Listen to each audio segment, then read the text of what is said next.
Yes, good morning all of you.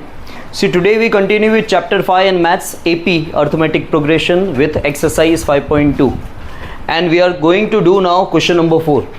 ठीक है, हमने क्वेश्चन नंबर 2 के 5 सम्स किए थे, उसके बाद हमने an वाला कोई मेथड नहीं किया है, हम डायरेक्टली sn पे आ गए थे.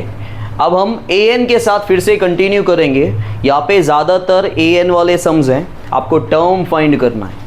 SN के बेसिस पे एक्सरसाइज 5.2 में कोई सम्स नहीं है, लेकिन गाइज आपको ये खुद ही पता करना है, याद रखना होगा कि AN का फॉर्मूला यूज हो रहा है कि SN का फॉर्मूला यूज हो रहा है. देखो क्वेश्चन नंबर 4 में क्वेश्चन देख लो. Which term of AP means series. AP मतलब क्या होता है? अर्थमेटिक प्रोग्रेशन का ये क्या है? ये सीरीज है. इस सीरीज का कौन सा टर्म 78 होगा? इस क्वेश्चन का मतलब ये है, विच टर्म ऑफ AP का सीरीज दे रखा है 3, 8, 13, 18 इज 78. यहाँ पे ध्यान दो. अब आपको बोला गया है AP के इस सीरीज का कौन सा नंबर 78 होगा. देखो यहाँ पे सम वम की बात नहीं हो रही है, यहाँ पे टोटल की बात. यहाँ पे ये नहीं बोला गया है कि कितने नंबर का टोटल 78 होगा, ऐसा नहीं बोला गया है. आपको क्या कहा गया है? आपको ये बोला गया है कि ये सीरीज जो आप देख रहे हो 3, 8, 13, 18, अब पहला नंबर 3 है, दूसरा नंबर 8 है, तीसरा नंबर 13 है, चौथा नंबर 18 है, ठीक है, और गैप कितने का है? 5 का. पांचवा नंबर 23 होगा. तो 78 कौन सा नंबर होगा? 10th नंबर होगा, 12th नंबर होगा, 20th नंबर होगा. आपको n फाइंड करना है. क्या फाइंड करना है आपको n यहाँ पर फाइंड करना है कि 78 कौन सा नंबर होगा. देखो मैंने आपको हमेशा क्या बोला है, सीरीज में से हमेशा आपको दो चीज़ें मिलती है. क्या? A और D. SN वाला सम हो, मतलब आपको टोटल करना हो, या आपको कोई टर्म फाइंड करना हो, AN वाला सम हो. ठीक है, कोई भी सम हो, आपके पास अगर सीरीज दे रखी है, उस सीरीज में से आपको दो चीज़ें हमेशा मिल जाएगी, that is A and D. A क्या होता है? आपका फर्स्ट टर्म. A क्या होता है आपका? और D क्या है? Second term minus first term, that is 5. A और D मिल गया. अच्छा, अब आपको n फाइंड करना है, कौन सा नंबर 78 होगा. ठीक है, तो 78 जो है ना वो लास्ट नंबर है. यहाँ पे आपके पास क्या है? ठीक है, 78 टोटल नहीं है. क्वेश्चन में ये नहीं लिखा हुआ है कि इनका टोटल 78 है, ऐसा कुछ नहीं लिखा हुआ है. क्वेश्चन में बोला गया है इस सीरीज का आप 5वां नंबर, 6ठा नंबर, 10वां नंबर, 15वां नंबर, 20th नंबर, कौन सा नंबर 78 आएगा. ठीक है, तो कौन सा नंबर आएगा मतलब n फाइंड करना है, और हम यहाँ पे मानेंगे कि जो 78th नंबर है वो लास्ट टर्म है. ठीक है, तो वो आप यहाँ पे ऐसा भी लिख सकते हो, late the nth term of this AP be 78. nth term मतलब AN कितना दिया हुआ है? तो AN का फॉर्मूला यूज करो. AN equals to A plus n minus 1 into D. AN कितना है? A कितना है? n कितना है? फाइंड करना है कौन सा टर्म. और D कितना है? तो ये 3 यहाँ ले लो. ठीक है, आपको वैसे भी n फाइंड करना है तो 5 को मल्टीप्लाई नहीं करना. ये आ गया 75, 5 आ जाएगा डिवाइड में. सो 75 डिवाइड बाय 5 15 माइनस 1 यहाँ ले लो.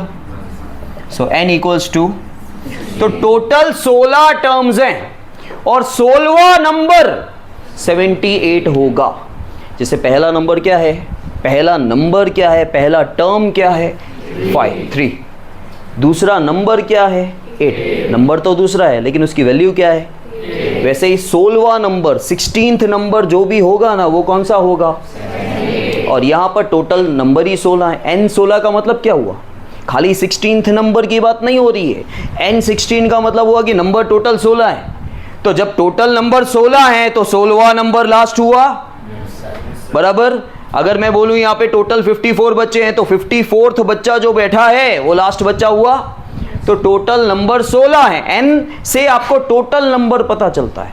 16th नंबर तो चलो फाइंड करना था, आप ऐसा नहीं समझो कि हमको 16th नंबर फाइंड करना था या जो भी नंबर फाइंड करना था तो ये खाली 78 आया, नहीं, 78 16वां नंबर है, ठीक है। जो लाइन से 16 बच्चे बैठे हैं तो जो 16वां बच्चा बैठा है ना वो ओम है, लेकिन टोटल बच्चे कितने हैं? तो n जो है वो टोटल बच्चे हैं, n जो है वो टोटल नंबर है, समझ में आया। लेकिन 16वां, अब मैं बोल रहा हूं 16 बच्चे बैठे हैं, इससे ये पता चल रहा है कि कौन सी जगह पे कौन सा बच्चा बैठा है? नहीं, टोटल बच्चे कितने बैठे हैं ये पता चल रहा है 16, लेकिन 16वां बच्चा कौन सा बैठा है वो नहीं पता है।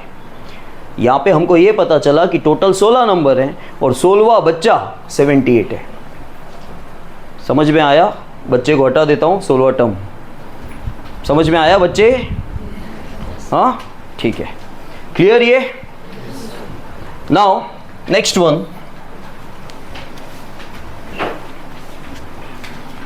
क्वेश्चन नंबर 5 देखो, आपको find the number of term, same question है, क्वेश्चन का तरीका लिखने का अलग है। आपको क्या निकालना है? नंबर ऑफ टर्म्स निकालना है। नंबर ऑफ टर्म्स मतलब n निकालना है। तो क्वेश्चन नंबर 5 में आप ध्यान देना, फर्स्ट वन आपके पास सीरीज दे रखी है 7, 13, 19 सो ऑन एंड 205, ठीक है। उसके बाद इसका सेकेंड सम जो है क्वेश्चन नंबर 5 का, that is 18, 15 and half, 13 dot dot dot and last number is -47। यहाँ पे लास्ट नंबर क्या है? 205। समझ में आया? अब देखो, आप देख सकते हो ये इंक्रीजिंग ऑर्डर में है, 7 के बाद 13 के बाद 19, तो नेगेटिव नंबर नहीं आने वाला है क्योंकि वो इंक्रीजिंग ऑर्डर में जा रहा है। अब सेकेंड नंबर देखो डिक्रीजिंग ऑर्डर में जाने वाला जा रहा है, तो बट ऑब्वियस है कि आगे के कुछ नंबर नेगेटिव आएंगे ही आएंगे, ठीक है। अब देखो सीरीज में से मैंने क्या बोला आपको, हमेशा दो चीज़ें मिलेगी। फर्स्ट टर्म क्या है? कार्तिक ओरिजिनल सम आ जाना चाहिए क्योंकि तीनों सम एक जैसे ही हैं। जो मैं बता रहा हूँ वो पहले तुमने लेक्चर अटेंड नहीं किया उसके बावजूद समझ में आ सकता है। इसको क्या बोलते हैं? इसको सीरीज बोलते हैं। इसमें जो पहला नंबर है उसको A कहा जाता है और D निकालते हैं। D कैसे निकालते हैं? सेकेंड टर्म में से फर्स्ट टर्म माइनस कर देते हैं, तो आया। और यहाँ पर आपके पास लास्ट नंबर दिया हुआ है, लास्ट नंबर को हम nth टर्म बोलते हैं, मानते हैं। तो यहाँ पे हम लिखेंगे let the nth term of this AP be 20, therefore an कितना हो गया? तो an का फॉर्मूला a + n - 1 × d। आया समझ में? नाउ an कितना है? देखो सेम आ गया, सब कुछ सेम है, खाली इसका तरीका लिखने का अलग था, इसका अलग है। an 205 है, a 7 है, n d ये यहाँ जाएगा। और क्योंकि आप n फाइंड कर रहे हो, कुछ भी डेसिमल में, अपॉन में, नेगेटिव में नहीं आएगा। और मैंने क्या बोला था, इस चैप्टर में n 0 भी नहीं होगा, क्योंकि n 0 कैसे होगा भाई? सीरीज है, सीरीज में है ना, आपको नंबर दिख रहे हैं ना, तो n 0 कैसे हुआ? क्योंकि इस पे जो टोटल नंबर होते हैं वो तो n होता है। यहाँ पे एक भी नंबर नहीं होता तो n 0 होता, और n 0 होता, एक भी नंबर नहीं होता, तो सम सॉल्व कैसे होता? समझ में आ रहा है? तो n 0 यहाँ पे पॉसिबल नहीं है, n पॉजिटिव ही आएगा। और n पॉजिटिव नहीं आ रहा है तो तुम्हारी गलती। इसको माइनस करेंगे, 198 6 आएगा, डिवाइड में 6 3 -1 इस साइड, तो ये हो गया आपका n = 34। समझ में आया? सेम वहाँ पे here a is 18, common difference d, second term minus first term. 15 and half को आप लिख सकते हो 15 पॉइंट में से 18 माइनस करोगे, प्लस माइनस 18 में से 15.5 गया तो 2.5 आएगा, बड़े नंबर के आगे साइन, ठीक है। आप 18 में से 15.5 माइनस कर रहे हो, यहाँ पे कुछ नहीं है तो 0, 0 में से 5 नहीं जाता तो उधार मांगेंगे, ये हो जाएगा 10, 7 में से 5 गया 2, 2.5, लेकिन बड़े नंबर के आगे sign. Let nth term of this AP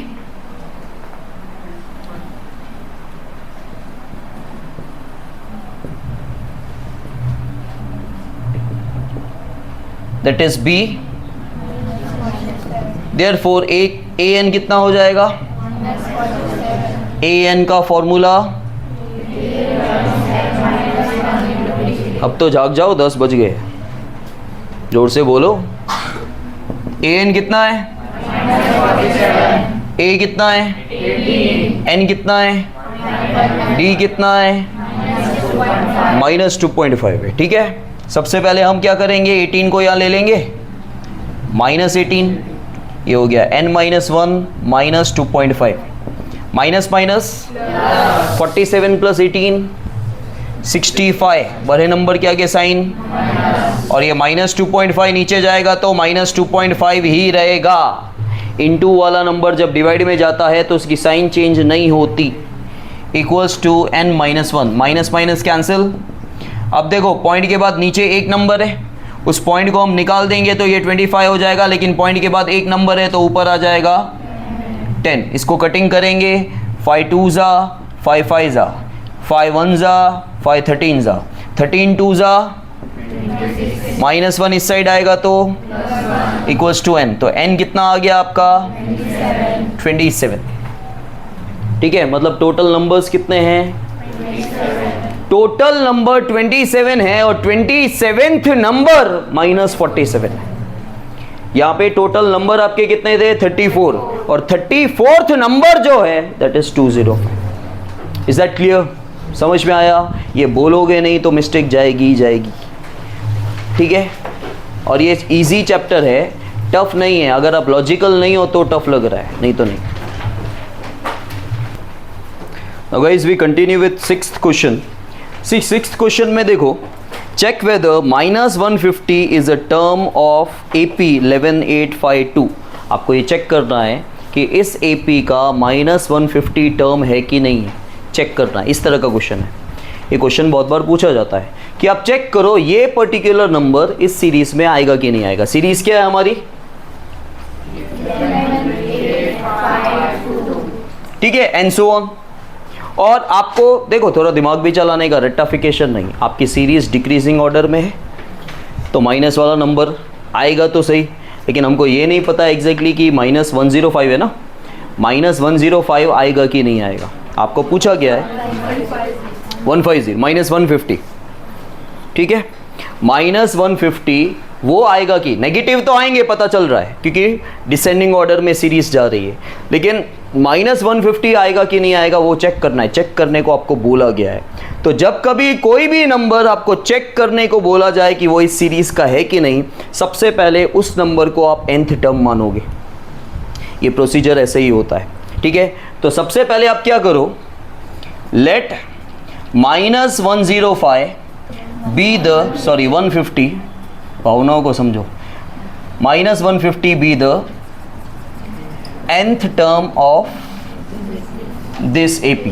ठीक है, A कितना है 11, D कितना है सेकेंड टर्म माइनस, तो D आपका, अगर देखो हमेशा याद रखना, अगर डिसेंडिंग ऑर्डर में आपके नंबर है ना तो D नेगेटिव ही आता है, लेकिन ऐसा नहीं भी हो सकता है अगर नंबर्स नेगेटिव हुए तो। ठीक है, लेकिन अगर हम नॉर्मल नंबर्स की बात कर रहे हैं, पॉजिटिव नंबर्स अगर डिसेंडिंग ऑर्डर में हैं तो हमेशा आपका D नेगेटिव ही आएगा, याद रखना। ठीक है, तो यहाँ पे AN कितना हो जाएगा आपका -150, क्योंकि हमने 150 को nth टर्म मतलब AN से डिनोट किया गया। तो AN आपका कितना है? AN का फॉर्मूला है A + n - 1 × D। AN कितना है? A कितना है? n आपको फाइंड करना है, और n एग्जैक्टली आ गया ना तो -150 इस सीरीज का टर्म होगा। नहीं हुआ तो नहीं होगा, n अगर एग्जैक्टली नहीं आया। ठीक है, क्योंकि हमने -150 को क्या माना है? इस सीरीज का लास्ट नंबर माना है, तो नंबर तो हमेशा पॉजिटिव नंबर होना चाहिए, तो n आपका पॉजिटिव आना चाहिए। D कितना है?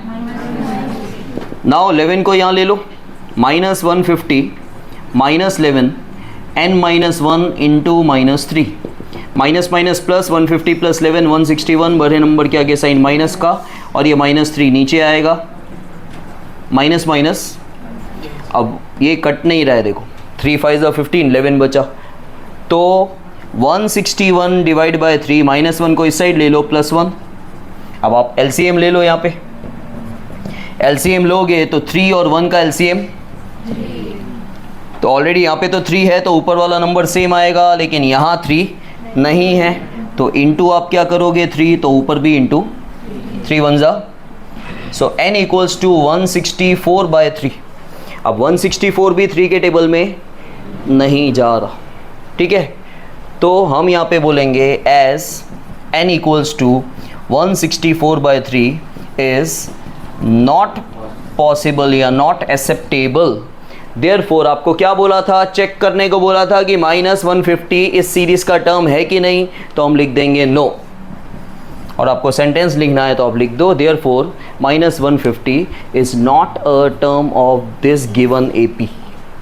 ठीक है, सीरीज मतलब एपी की सीरीज है, समझ में आया। और n कोई पॉजिटिव नंबर आता तो हम बोलते कि हाँ -150 जो है, क्योंकि -150 वैसे भी लास्ट नंबर है। अगर n20 आता फॉर एग्जांपल तो टोटल 20 नंबर होते और 20वां नंबर -150 होता। लॉजिक समझ में आ रहा है? आप लॉजिकली काम नहीं करते क्योंकि ये स्टैंडर्ड ही ऐसा है। आप 10th तक लॉजिकली कुछ भी नहीं जाते हो, आप रट्टाफिकेशन ज़्यादा जाते हो। जो मैं बोल रहा हूँ वो लॉजिकली बोल रहा हूँ, लॉजिकली समझो इस चैप्टर को तो आप कोई भी क्वेश्चन सॉल्व कर पाओगे। रट्टाफिकेशन बंद करो, क्योंकि रट्टाफिकेशन के लिए यहाँ पे खाली 2 फॉर्मूला आपको रटने हैं बस। बाकी आप क्वेश्चन जितना समझोगे ना उतना ईजी लगेगा। आपसे ये पूछा गया है और कुछ चीज़ें याद रखनी पड़ती है। आपको सिर्फ ये पूछा गया है कि आपके पास सीरीज़ दे रखी है, ये जो सीरीज़ आपको दिख रही है नंबर की, इसमें -150 आ सकता है कि नहीं आ सकता है। तो हमने मान लिया कि चलो -150 जो होगा ना वो लास्ट नंबर होगा, हमने ऐसा माना, तो an मिल गया। an का फॉर्मूला यूज़ किया, आपने n फाइंड किया, n आपका अपॉन में मिला, डेसिमल में आ रहा है वो, तो n पॉसिबल नहीं हुआ, मतलब इस सीरीज़ के अंदर -150 नहीं आ रहा है। समझ में आया? Is that clear? Okay, next one, find the 31st term of an AP. आपके पास एपी की सीरीज नहीं है, लेकिन सीरीज होगी तो सही, ठीक है, कोई भी सीरीज यहाँ पे होगी तो सही। उसका जो भी सीरीज होगी उसका 31वां नंबर, 31st नंबर आपको निकालना है। लेकिन आगे क्या लिखा हुआ है, whose 11th term is 38 and 16th term is 73। आपको एक एपी की सीरीज का क्या निकालना है, 31st टर्म निकालना है, जिसका उसी सीरीज का पहला नंबर, दूसरा नंबर, तीसरा नंबर, आपको तो 31st नंबर निकालना है। तो 11वां नंबर आया होगा बीच में, जिसको 11वां टर्म बोलते हैं, 11th टर्म बोलते हैं। 11th टर्म को हम लोग यहाँ पे डिनोट किससे करते हैं, A11 से। और 11वां नंबर कौन सा है, देखो, और डीपली जाऊं तो आपको चाहिए तो और डीपली जाऊं, मैं लॉजिकली क्या बोल रहा हूं, जो 11वां नंबर होगा ना, 11वां नंबर वो 38 होगा। ये नंबर कौन सा है, 11वां, लेकिन उसकी वैल्यू क्या है, 38। ठीक है, जैसे भाई सिक्स्थ नंबर पे वो बैठा है, लेकिन उसका नाम क्या है, वो स्टूडेंट ही है, सभी स्टूडेंट है, लेकिन जो 6th प्लेस पे बैठा है वो बैठा ध्रुव है। ठीक है, 6th बॉय जो बैठा है सेकेंड रो के अंदर, जो 6th बॉय बैठा है दैट इज वो कौन है, तो 6th नंबर तो है पता है, लेकिन 6th नंबर है कौन सा। वैसे ही 11th टर्म है, 11th टर्म मतलब 11वां नंबर, सीरीज में पहला दूसरा 11वां, 11th नंबर, वो 11th नंबर है क्या, 38 है। समझ में आया भाई? रोल नंबर 11, तो रोल नंबर 11 से थोड़ी पता चल जाएगा कौन है, रोल नंबर 11 है कौन, वो बच्चा, उसका नाम क्या है, ये उसकी वैल्यू है। उसी तरह 11th टर्म दिया हुआ है, उसी तरह कौन सा टर्म दिया हुआ है हमारे पास, दूसरा 16th टर्म क्या है, 73। ठीक है, 16th टर्म है। अब देखो, आप इंक्रीजिंग ऑर्डर में जा रहे हो, सीरीज नहीं है, फिर भी मैंने कैसे बोला इंक्रीजिंग ऑर्डर में जा रहे हो, क्योंकि 11वां नंबर 38 है और उससे आगे वाला नंबर 16वां नंबर, 16th नंबर कौन सा है, 73। तो आप ऊपर जा रहे होगे तो ना, और आपको निकालना क्या है, 31st नंबर, और ऊपर मतलब आगे 73 से भी बड़ा नंबर आंसर में आएगा। क्या आएगा पता नहीं, हाल फिलहाल आप अंदाज़ा लगा सकते हो कि कहाँ तक पहुँचेगा, क्योंकि 11वें और 16वें नंबर में डिफरेंस देखो कितना है। वैसे नंबर 5 नंबरों का डिफरेंस है, लेकिन उनकी वैल्यू में डिफरेंस कितना है, तो हम तो 16वें नंबर पे पहुंचे हैं, आधे पे 31st निकालना है, मतलब 15 नंबर दूर है। समझ रहे हो, 15 नंबर दूर है, तो ऑलमोस्ट इसका डबल के आसपास होगा। ठीक है, ऐसे अंदाज़ा लगाया जाता है। अब देखो हमारे पास और कुछ नहीं है, हमको निकालना है 31st टर्म A31।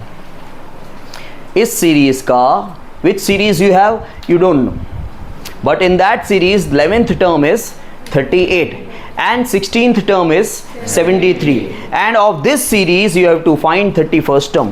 अब हम क्या कर सकते हैं, कभी भी आपके पास दो टर्म की वैल्यू अवेलेबल हो ना, इक्वेशन बनेगा और फिर उस इक्वेशन को एलिमिनेशन या सब्स्टिट्यूशन से आप सॉल्व करोगे। समझ में आया? दो टर्म अवेलेबल है, 11वां नंबर है, 11वां नंबर क्या है 38 है, 16वां नंबर 16th टर्म क्या है 73। ठीक है, दो टर्म अवेलेबल है, उसकी वैल्यू अवेलेबल है, तो हमेशा इक्वेशन बनेगी क्योंकि an का फॉर्मूला लगता है।